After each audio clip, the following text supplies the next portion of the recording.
Okay, so you probably think you've seen every over-the-top, ridiculously dramatic TV show out there, right?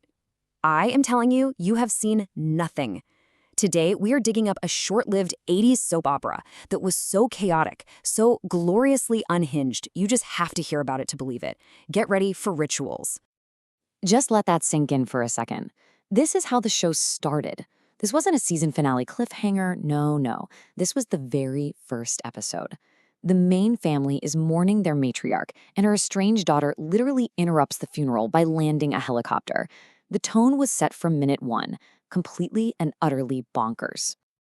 So you're probably wondering, what kind of town could possibly be the backdrop for this level of drama? Well, let's take a little trip to the setting for all this madness. Welcome to Wingfield, Virginia. You know, on the surface, it looks like your typical quiet college town. But underneath all that, it's a total battleground, controlled by two super powerful family empires.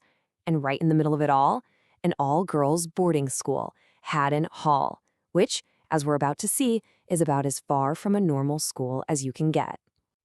And at the heart of this school is its central ritual.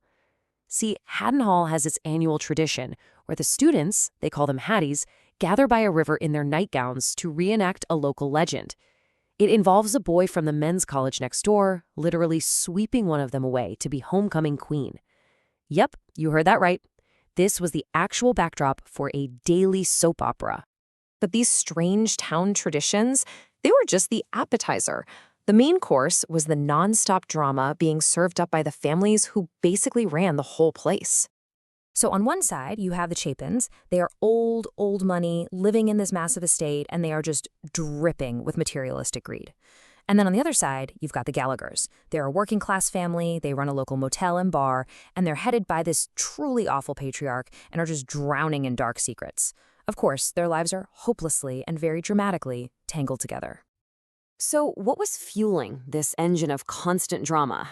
Well, it was a cocktail of all the classic soap opera greatest hits.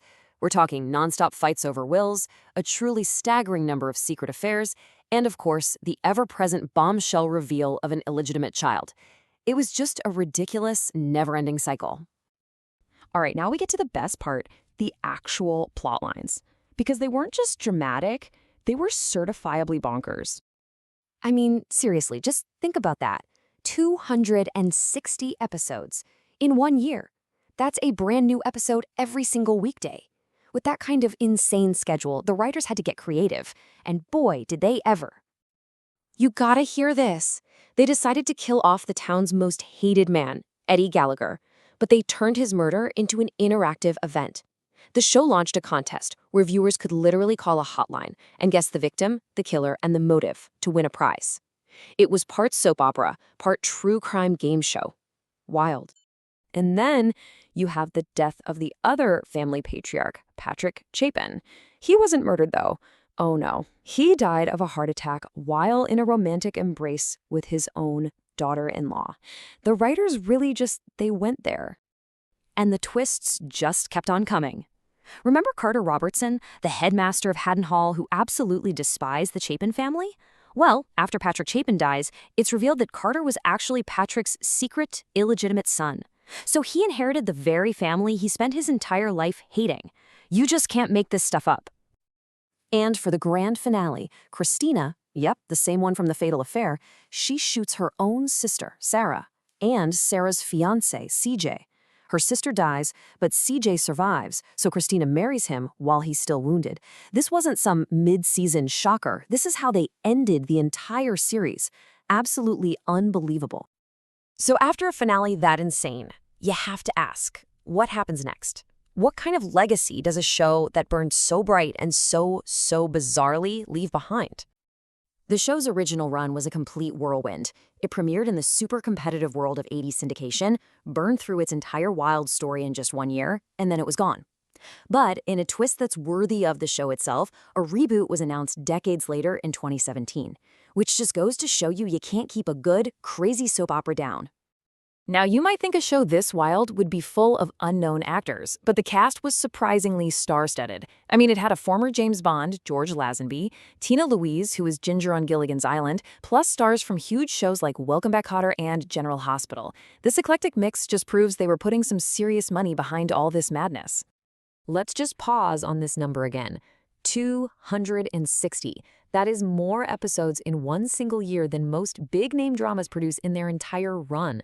The pace was just relentless, a true testament to the soap opera machine of the 1980s, which demanded constant high-stakes drama every single weekday. And this was the show's final line. After all the murder, the affairs, the helicopter entrances, the series ends on this surprisingly deep thought. It's spoken by Christina, who, after shooting her sister and marrying her fiancé, decides to atone for everything by becoming a nun. It's this quiet, philosophical end to a year of absolute, total chaos. So, Rituals was a flash in the pan for sure. But wow, what a brilliant, dazzling, and utterly insane flash it was. If you enjoyed this little dive into television history, make sure to like and subscribe for more. And hey, we really want to hear from you. What soap opera should we dive into next time? Let us know in the comments below.